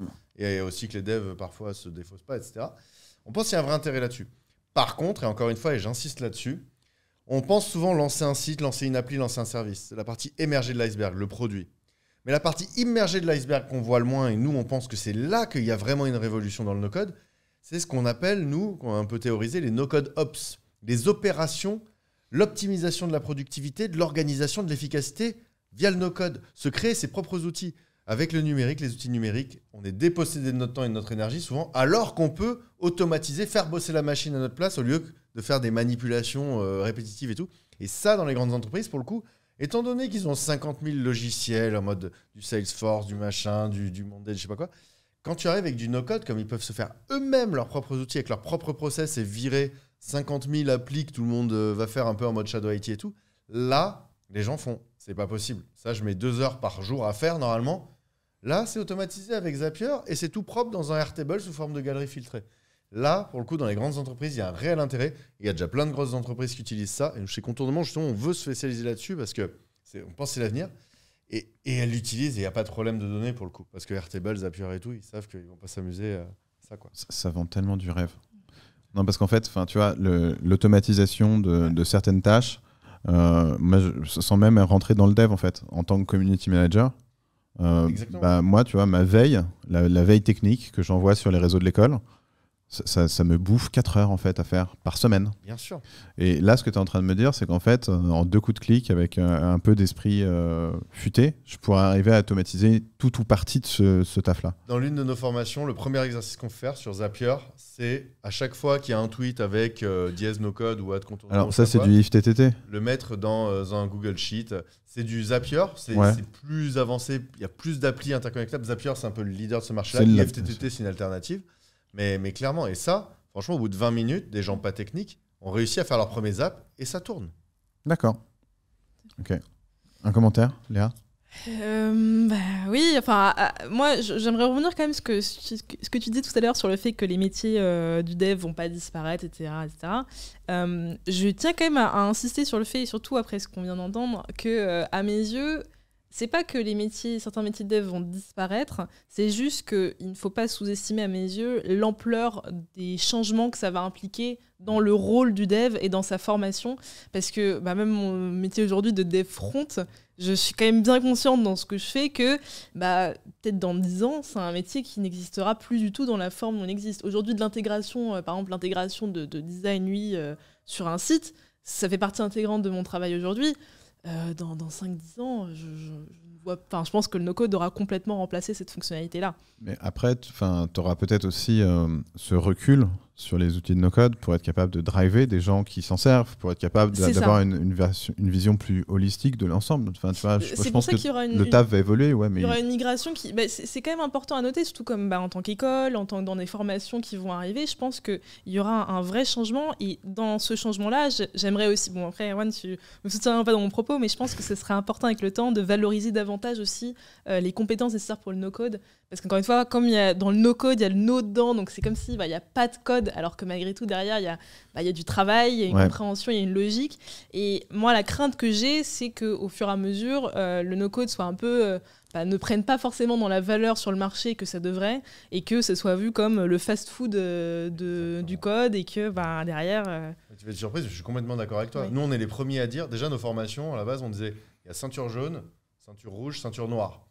Et on passe notre temps à dire, attention, si on fait de la formation, c'est parce que les gens ils se disent « Oh, c'est magique, c'est télépathique, c'est facile ». Non, il faut apprendre de la bonne manière, il faut apprendre, ça prend un peu de temps, donc c'est pour ça qu'on accélère via les formations. Et surtout, il y a des concepts techniques. Là, ça se voit quand il y a des gens qui ont fait du code, enfin en tout cas de la programmation, qui se mettent au no-code. Ils et elles comprennent vraiment bien certains concepts d'architecture de base de données, des workflows. Et il y a d'autres gens, en apprenant le no-code rigoureusement, ils comprennent des concepts de ce type-là. Mais clairement, à mon avis, demain, je suis complètement d'accord avec toi qu'on ne s'imagine pas à quel point le métier de dev et même de no-codeur, no-codeuse qui est émergent va se transformer. Mais à mon avis, ça va donner d'autant plus de valeur aux compétences techniques. Je pense que demain, des profils hybrides, dev, demain, à mon avis, ce sera quand il y a besoin de no-code, sur des trucs où le no-code est pertinent, j'utilise pour aller plus vite et je me concentre sur le code à forte valeur ajoutée. Et je peux vous dire que vu la multiplicité de cas, de complexité qu'il y a dans l'informatique, le no-code n'arrivera jamais à tout couvrir. Et typiquement sur le dev front, parfois on se demande si Webflow, au final, même si c'est extrêmement flexible, c'est pas un outil low-code parce qu'il y a des devs qui s'en servent en mode je fais la base avec Webflow et puis derrière, je vais coder. Et je pense que des gens excellents en front avec Webflow, mais ça va donner des monstres, quoi. Enfin, des monstres dans le sens positif, quoi. Je m'attendais à un vrai débat. En fait, vous êtes trop copains. Non, pas que je sois grisé, mais on a 99, c'est toujours Merwan. Savez-vous s'il existe une IA capable de produire des applis web ou mobiles en no-code ? C'est intéressant parce que il y a des gens qui ont tendance à dire que le dev, enfin le code, va se faire grignoter par le no-code, etc. Donc là, on a dit ce qu'on en pensait. Ouais. Mais en effet, l'IA, par ailleurs, résout plein de problèmes aujourd'hui en programmation, en code, etc. Bon, on parlait de copilote, etc. Et du coup, aujourd'hui, est-ce qu'il y a des outils capables de faire ça? Franchement, je sais pas. Je sais que GPT-3, tu peux quand même faire des trucs assez dingues avec, mais j'ai pas essayé. Mais en gros, oui, là-dessus, je vais pas m'engager sur des choses que je connais pas. Mais il me semble qu'il y a des choses où tu dictes un peu ce que tu veux voir et puis ça te le code, en fait. Ça t'écrit du code. Ça mériterait d'approfondir la question. Et promis, si on trouve que le sujet est suffisamment vaste, on en fera une émission. Et on ramènera un pro de l'IA, un pro du code, et on verra, tiens, il y aura peut-être un débat ce coup-ci. Ce sera peut-être plus cool. On va passer au moment un petit peu plus funky, où on va tester votre culture générale. Dans le chat, c'est assez cool. Vous allez pouvoir gagner des abonnements papier. J'ai bien dit papier, c'est un peu vintage. Du magazine Programmé. Je ne sais pas si vous lisez le magazine Programmé. Ça vous arrive pas?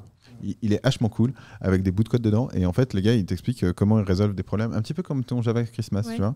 On va s'envoyer un jingle et on va tester votre culture. C'est parti.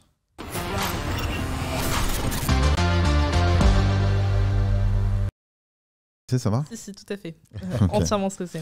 Alors, le sort de toute l'Égypte ne repose pas entre nos mains. Vous inquiétez pas, c'est un quiz plutôt funky. Première question. Alors, prenez un peu de temps pour répondre sur le plateau, parce qu'on va essayer de voir déjà dans le chat si ça bouge. Qui a créé le langage COBOL? Alors, il y a 4 réponses possibles. Réponse A. Alors, moi, je ne les ai pas. Réponse A, Eddie Lamar. Réponse B, Grace Hopper.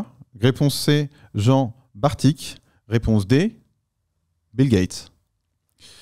Dans le chat, je ne sais pas si vous avez la réponse. On va vous donner 2 secondes. Si vous n'avez pas la réponse, dites-le nous aussi. Déjà, est-ce que sur le plateau, vous avez une petite idée? Et déjà, le COBOL, c'est quoi? C'est un peu à l'échelle du code, quelque chose de dinosaure, non? C'est un langage, oui, qui commence à bien dater. D'ailleurs, il y a beaucoup de devs qui sont cherchés sur COBOL parce que les banques, les machins, ils ont des strates paléolithiques de COBOL. On trouve les blagues dans les commentaires que les développeurs se faisaient entre eux. Un vieux langage, même. Alors, il y a un nombre de mèmes sur le COBOL qui est assez dingue. C'est un peu le langage des dinosaures, etc. C'est un langage qui a été inventé et qui est encore utilisé dans la finance. Et c'est d'ailleurs à cause du COBOL qu'on craignait le bug de l'an 2000, parce que c'est où chaque caractère coûte beaucoup de poids. Donc, ils voulaient, sur les opérations bancaires, ils ont viré le millénaire et le centenaire, et du coup ça fait voilà. Donc le langage COBOL, on a Zaidon qui nous dit j'ai pas, j'avoue, 99 non plus, Draco pas d'idée, Jérémy qui tente le coup, Eddie Lamar raté, en revanche Séverine, t'as la bonne réponse. Vous avez la réponse sur le plateau ou pas? Non. Une idée? J'hésite entre Grace Hopper et Jean Bartik. Et c'est Grace Hopper. C'est Grace Hopper qui est une informaticienne américaine à qui on doit d'ailleurs le premier compilateur de mémoire. Tout à fait, c'est ça. Une grande dame de la tech, vraiment. On lui doit beaucoup. Bien joué, Séverine BNR. N'hésite pas à contacter Effray TV en DM, histoire qu'on puisse avoir toutes tes coordonnées et te faire gagner ton abonnement. Il y aura un sweat à capuche Effray à Paris aussi avec, et 2-3 goodies. On passe sur la question 2. La question 2, j'allais dire Roblox, ça n'a rien à voir. Qui a inventé Java? Alors là, on s'est un peu amusé dans les réponses. Est-ce que c'est James Gosling? Est-ce que c'est Ryan Gosling? Est-ce que c'est Ryan Bond? Ou est-ce que c'est James Bond? Alors dans le chat, est-ce que vous avez la réponse? Alors Oracle. Non, c'est pas Oracle. Jérémy, non, c'est pas Ryan. Et on a Zaidon qui a la bonne réponse. Est-ce que vous l'avez sur le plateau? Je sais qui a inventé la poubelle, mais... Eugène René Poubelle, préfet de Paris. Oui. C'était James Gosling. James Gosling, à qui on doit le Java. Voilà. Vous n'êtes pas très bon sur la culture G du code? Non. C'est pas votre cam, en fait. Sur la culture G des inventeurs, j'avoue, non. Ok. Ouais, c'est ça. Prochaine question, c'est plus sur les inventeurs, je crois, de mémoire. Je sais plus. On va l'afficher. Selon une étude /data de 2021, quel est le langage de programmation préféré des développeurs? En France ou dans le monde? monde? Là, comme ça, je dirais C. Ouais. Ah la vache. Je vais tenter de te dire dans le monde. Dans le monde? Ouais. Alors, Java, C, C++, Python ou JavaScript? Alors on a Pirard qui dit Python. Vous au doigt mouillé vous diriez quoi? Parce que j'ai l'impression que ça va être du doigt mouillé, ça va pas être du je suis sûr j'ai lu l'étude. Moi, je dirais C++, en vrai. Ok. On a un peu de monde, on a du JavaScript, on a du C, on a du Scratch. Zéidon, rien que pour ta réponse, en vrai, tu contactes Fred TV, on t'envoie un sweat à capuche. rien que pour ça, je veux dire. On va afficher la bonne réponse. Attends, je veux répondre. Toi, tu veux... Ah regarde pas l'écran, regarde pas l'écran. Moi, je dirais, enfin, ça dépend des développeurs, encore une fois. Il y en a, c'est COBOL, alors, je préfère, mais sinon... je pense chez les développeurs web, clairement, le web étant un peu en train de devenir JavaScript, je dirais JavaScript. Quand même, il y a un truc avec le cœur de Python, mais bon, c'est c'est pas Python. Figure-toi, c'est pas Python, c'est JavaScript. Ouais, ça m'étonne. Bien joué, B. Selin. Je crois que tu es le premier à avoir répondu ça. Si t'es pas le premier, y a pas de problème. On fera gagner plusieurs personnes. Vu que je t'ai annoncé comme gagnant, t'inquiète pas. Prochaine question, et je crois que c'est la dernière. Alors... Je me suis fait un kiff à l'écrire celle-là parce que la prononcer sans se vautrer quand t'es un profane. L'interopérabilité du web et l'émergence des API a grandement facilité l'essor du no-code. Cool. Basé là-dessus, que veut dire API? Est-ce que ça veut dire Application Peer-to-Peer Interface? Est-ce que ça veut dire Automated Process Interface? Est-ce que ça veut dire Application Programming Interface? Ou est-ce que ça veut dire Application Post-Integration? Ah ouais. Parce que c'est cool d'utiliser des acronymes comme ça. Alors, on a Pirard qui dit interface de programmation. On a C, Freddy, qui n'a pas envie de se fouler à tout écrire. Application Programming Interface. On a de la réponse B, on a de la réponse A. À votre avis, sur le plateau, c'est la réponse? Assume puis intègre. Assume puis intègre. Donc, c'est la réponse E. Voilà. C'est la réponse no code. Vous avez la réponse ou pas? C. Réponse C, Application Programming Interface. Bah, on va afficher la bonne réponse. Bah, bravo à tous, vous aviez tous la bonne réponse. C'est vrai qu'on utilise pas mal d'acronymes et il y a des fois on a tendance à oublier ce qu'ils veulent dire. Ça dit bien ce que ça veut dire en plus. Ça qui est cool. Ouais, mais alors j'ai été tricky aussi dans les réponses. Et tu peux même appeler des API avec Zapier sans savoir coder, c'est assez incroyable. Ça c'est ouf. Donc, franchement là, c'est la première fois qu'on formait des étudiants là-dessus, c'est des étudiants de Rocket School, donc des gros hackers, des grosses hackeuses. Au bout du 3e jour, on a réussi à leur faire appeler l'API Kanye Rest qui donne des citations de Kanye West chaque jour. Ils ont des exercices de formation, ils ont réussi. Je l'ai dit en français, ça compte, Pierre? Oui, ça compte. On va pas être taquin. Et s'il y a plusieurs gagnants par question, vous vous embêtez pas. Le principe, c'était juste de passer un bon moment aussi et de chiller un petit peu. En parlant de chill, on arrive bientôt au terme de l'émission. Moi, si on fait cette émission-là, c'est aussi pour mettre autour de la même table à la fois des experts, étudiants ou non, mais aussi pour adresser des publics comme des lycéens. Je vais vous demander des conseils, soit code, soit no code. C'est la dernière séquence de l'émission. On a un petit jingle. C'est parti pour la régie.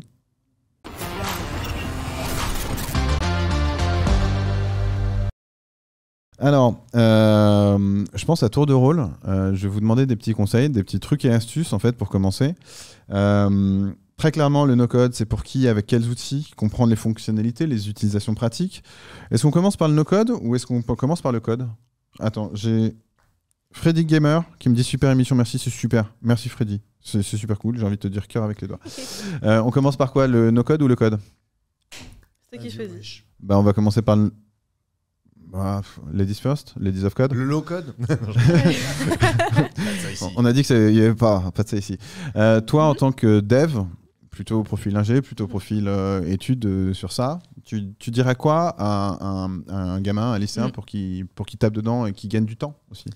Moi, je dirais de commencer au plus vite. Dès que tu sens que tu as un petit intérêt pour, commence à t'y intéresser tout de suite parce que de toute façon, il y a plein de choses à apprendre. Il ne faut pas se laisser avoir par le petit syndrome d'imposteur quand on commence à connaître des choses et qu'on se rend compte qu'il y a d'autres personnes qui s'y connaissent un peu plus. Il faut se lancer.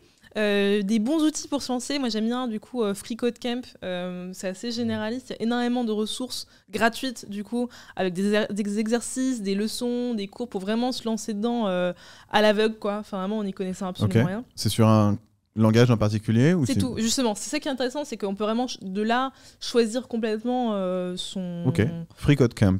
FreeCodeCamp.org. Ça marche. Donc voilà, c'est une très bonne plateforme pour ça. Pour tout ce qui est plutôt, pareil. En fait, une autre plateforme qui est très bien, c'est Udemy, qui propose du coup des formations. Pour le coup, c'est des vrais cursus dans certains. Donc ça va être, ça peut aller de 10 heures à 300 heures de cours. Donc c'est vraiment de vrais cursus pour se former dans des technologies. Et là, ce qui est intéressant, c'est qu'il y a une vraie roadmap. C'est-à-dire qu'on commence, on sait quel but on veut atteindre et on peut vraiment choisir en fonction de ce qu'on veut apprendre du coup la formation. Alors si tu cites Udemy, on est obligé de citer Open Classrooms quand même. Effectivement, bah oui. Ça a été fondé par Mathieu Nebra, un alumni de l'école. Avant, c'était le site du zéro. Ah oui, c'est vrai. Et il avait pris un bouquin, il s'était dit, j'y comprends rien. Moi, j'ai transformé ce bouquin en des tutos en ligne. Et ça a donné Tout à fait. Monté leur boîte à 13 ans, du coup, c'est ça? Il a commencé très très tôt. Et il a commencé, ça. je crois, avant d'intégrer Frais Paris. Mathieu Nebra, en tout cas. Ouais, c'est Un alumni qui revient très souvent sur le campus et qui est toujours très cool et très. Il n'est pas avare en conseil. Donc, ok, d'autres outils côté code? Alors côté code, du coup plutôt web, ce qui est vraiment pas mal, c'est Frontend Masters. Du coup, c'est une plateforme, bon, ça s'appelle Frontend Masters, mais il y a des technologies de back qui sont apprises aussi. Pour moi, c'est vraiment la meilleure ressource que j'ai trouvée aujourd'hui pour se former entièrement au code. Donc, grâce au compte GitHub Student qu'on a en tant qu'étudiant et même en tant que lycéen gratuitement, on a du coup 6 mois gratuits qui vraiment permettent en 6 mois, si on s'y met à fond, si on s'organise bien, à monter en compétences de manière mais vraiment fulgurante en code et à vraiment très vite pouvoir monter des projets. Donc approfondir ce qu'on apprend sur FreeCodeCamp vraiment en algo et en programmation pure et passer vraiment sur des projets professionnels qu'on peut mettre en portfolio. Alors ça marche, c'est derrière un ordinateur et derrière un écran. Je crois savoir qu'il y a un autre truc, c'est les rencontrer un peu plus IRL. Ouais. Toi, tu as aussi mis le pied là-dedans en allant rencontrer des gens. C'est ça. Alors honnêtement, donc il y a évidemment les Days of Code, mais là pour m'ouvrir un peu à tout le monde, parce qu'effectivement il n'y a pas que des femmes dans ce public, j'imagine. Vraiment un des premiers trucs que j'ai fait en voulant apprendre à coder, juste quand j'ai eu cette volonté de le faire, rencontrer des gens très vite et se faire des contacts, se trouver des mentors, se trouver des personnes, une communauté dans laquelle grandir. Vous allez sur Eventbrite, vous tapez Meetup Code, Meetup Dev. Sur Paris, il y en a des centaines, plein de groupes qui font des conférences. Et ne pas hésiter à poser des questions parce que même si c'est un milieu qui est assez intimidant, les gens en général sont très passionnés par ce qu'ils font dans la tech. Et dès lors qu'on commence à poser des questions, vraiment, on peut avoir des ressources infinies. Ok, alors n'hésitez pas à sortir la tête un petit peu de votre écran, à aller à ces rencontres-là. On a 2-3 commentaires. Top émission, merci Etchin. On a Freddy qui nous dit le dev est un jeu de construction et qui n'aime pas jouer au Lego. Moi, ça me donne quasiment envie de m'y mettre. Je serais peut-être plutôt no-code pour rien vous cacher.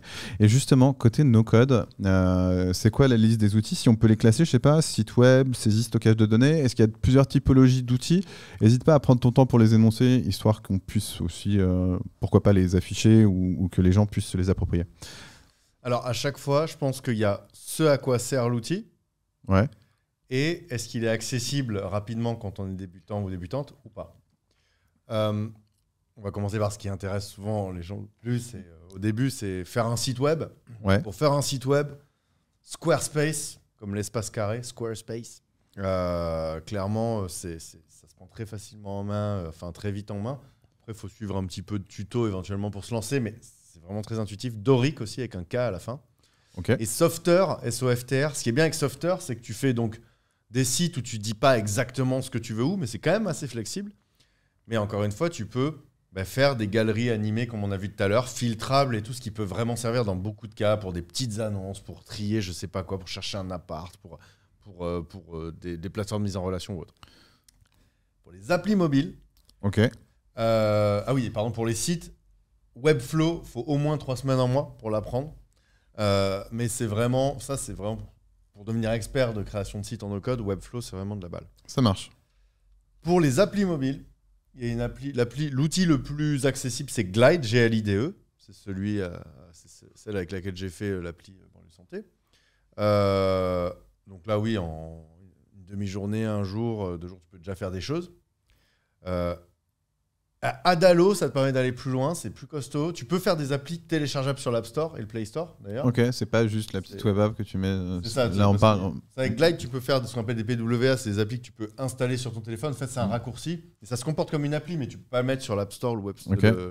Et avec Adalo, là, tu passes dans la cour des grands. Un peu. C'est ça, tu passes dans une cour un peu plus costaud. Et par contre, est-ce que tu as tout de suite besoin de ça? Ça, c'est l'autre question. Toujours le truc du skateboard, machin. Et après, nous, les outils qu'on aime vraiment beaucoup chez Contournement, c'est Airtable qui te permet de faire des bases de données. Alors, les bases de données, ce n'est pas des tableurs. C'est fait pour gérer des données. 90% du temps, quand tu ouvres un tableur, un Excel, un Google Sheet pour trier, pour lister des gens, des produits, des tâches ou autres, des dates, c'est à contre-emploi. Les bases de données, Airtable, c'est une tuerie. C'est ultra visuel, c'est ultra puissant. Et ça, là, tu commences à penser comme un programmeur ou une programmeuse. avec comment tu filtres les données, comment tu les lis entre elles, etc. Zapier, c'est l'outil qui permet d'interconnecter des applis entre elles pour automatiser. Quand sur Twitter, il se passe ceci, alors me mettre le tweet dans un Airtable, par exemple, et me faire une notif sur WhatsApp. Tu peux faire des trucs de dingue. Et Notion, c'est un incroyable outil qui un peu tout en un pour organiser sa prise de notes, ses tâches. En fait, souvent, quand tu ouvres un doc Word ou un Notes ou un Excel ou un machin, souvent, en fait, ça devrait plutôt être fait dans Notion parce que c'est comme si tu te faisais ton mini-site pour toi, pour ton équipe ou autre, et tout est au même endroit. C'est ton deuxième cerveau, c'est-à-dire que tu mets tout là, c'est hyper bien organisé, hyper interconnecté. J'ai l'impression que c'est un mélange entre du Evernote, du Slack et du Google Docs. Pas Slack, mais on va dire, ça te permet à la fois de faire un intranet, base de connaissances. Google Doc, mais c'est... Donc, Google Doc est en train de reprendre les fonctionnalités de Notion par bloc et tout, tu peux tout interconnecter. Mais c'est un peu un ovni. Par contre, juste avant de finir, il y en a un que je ne peux pas ne pas citer, c'est Bubble, qui est l'outil le plus puissant. Mais tu avais l'air de dire qu'il fallait quand même... C'est pour profil un peu aguerri, quoi. C'est ça. Bubble, c'est vraiment si tu veux devenir expert ou experte Bubble, ou alors que direct, tu veux sortir des grosses applis. Mais il faudra au moins un mois. Et Bubble, pour le coup, on voit que des gens qui se mettent au Bubble, souvent, la limite qu'ils ont, c'est qu'ils n'ont pas toujours les concepts de programmation et qu'ils les apprennent au fur et à mesure. Et alors, moi, pour mon intérêt personnel, mettons, je commence sur un premier outil de no-code. Derrière, est-ce que je peux passer facilement sur un deuxième pour monter en gamme ou est-ce que je dois tout reconstruire ? Alors, non, justement, c'est un peu C'est comme un vrai sujet, tu vois. En code, quand tu apprends un premier langage, notamment C, alors quand tu sais faire du C, là, après tu... Quand tu apprends bien un premier langage, même avec Ruby, ça marchait, même s'il est un peu plus abstrait, etc. Mais quand tu apprends bien à fond un premier langage, plutôt que d'en apprendre 5 d'un coup à moitié, c'est plus facile d'aller vers un autre. Le no-code, c'est un peu la même logique, et c'est pour ça que nous, dans la formation des no-codeuses, c'est la logique qu'on adopte. Tu apprends les bases de données avec Airtable, l'automatisation avec Zapier, le site avec Softer. Et après, quand tu arrives sur Bubble, déjà, tu as les différentes briques de la stack. Et vraiment, c'est pour ça qu'on vous recommande, que ce soit avec des contenus gratuits ou des formations, de vous former. Parce qu'on voit tellement de gens qui vont utiliser Airtable comme Excel, qui vont l'utiliser n'importe comment et qui vont tordre leur façon d'utiliser, qui vont perdre du temps et qui vont rater des fonctionnalités. Vraiment, essayez de trouver... De toute façon, sur les sites des outils no-code, il y a déjà des tutos qui sont très bien faits, de la documentation. Allez-y. Ça marche. On a des questions. On a Pierre qui nous dit, tiens, il y a un outil que vous n'avez pas cité, IFTTT, que moi je connais très bien, parce que ça permet d'automatiser des tweets. J'avais automatisé des tweets avec la météo, c'était très cool. Oui, c'est un outil de no-code en soi. Mais tu préfères Zapier, d'après ce que j'ai compris. C'est ça. Ift, en plus, était parmi les premiers à faire ça. On se souvient quand ils sont sortis, c'était il y a très longtemps. Et if this, then that, si ceci, alors cela, alors on dit bien ce qu'il veut dire. Ift, en fait, Zapier, ils ont plus de 3000 applis qu'ils interconnectent, ils ont une interface qui bute. Il y a des alternatives. Integromat, par exemple, c'est plus puissant, c'est plus dev pour le coup, mais ça tue aussi. Ift, on trouve ça sympa, notamment pour les objets connectés, mais c'est pas l'un des outils qu'on pousse le plus. Il faut faire des choix de toute façon aussi dans les outils. J'avais fait un truc un peu sagouin là-dessus. En fonction d'un hashtag sur Twitter, en fait, j'avais un compte qui tournait tout seul et en fonction il envoyait une réponse aléatoire parmi une base de données sur une thématique donnée, en fait. D'accord. Voilà, j'avais fait ça sur IFTTT. Cool. Et je suis pas codeur. Et là, avec Ift, par exemple, on pourrait faire un truc où, même avec Zapier, quand quelqu'un fait un tweet positif ou je sais pas quoi, enfin avec tel mot, ça fait une lampe qui devient rouge. Ok. Il y a une question de BS Eulin, question no code. Quelle différence force versus faiblesse entre Notion et Coda, qui me semblait plus data-oriented que Notion?